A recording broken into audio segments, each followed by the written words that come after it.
Good morning, Bruce. How are you doing? Happy Earth Day. Hey, happy Earth Day to you, Flo. Good evening. Can you take us back to those early days and how everything started out for you and for Earth Day? Well, thanks for saying early days, but I got involved in a serious way beginning in 1990. Senator Gaylord Nelson, back in 1969, very actively fighting against the war, observed that colleges had these sit-ins. And so he thought, well, if you could do that for stopping the war, maybe you can do it for promoting the earth, environmental things. So he said, let's have an environmental sit-in. Well, the press got hold of it, turned into an Earth Day, and he organized it that year with a man named Dennis Hayes. And then that was it. 10 years later, he took the initiative to do it again. That was it. 1990, took the initiative to do it again. That was it. And so I went to him. I said, hey, this is really frustrating. I had been asked to organize New Hampshire's.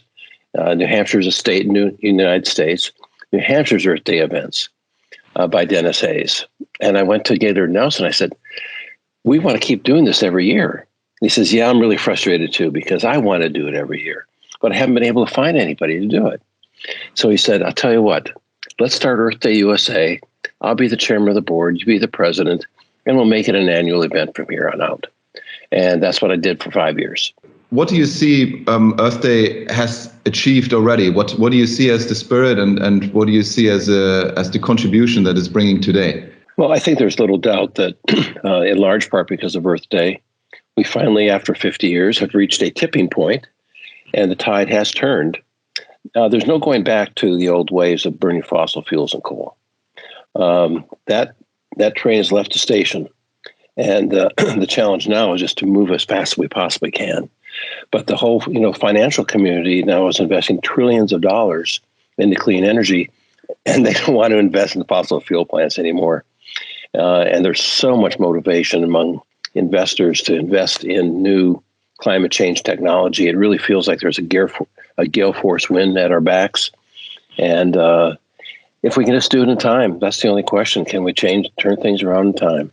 What do you think should change in the future to make it even more meaningful and more impactful? What will be important to keep that spirit alive? Well, what's going to keep it alive is the ever deepening and obvious threat of climate change and the things that are impacting our lives.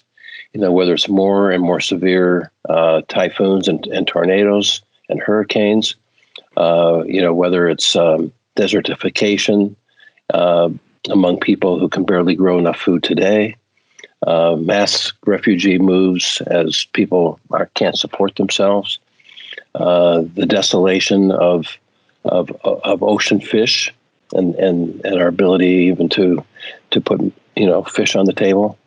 There can be more and more things that keep people motivated, and I see the ranks growing very, very fast.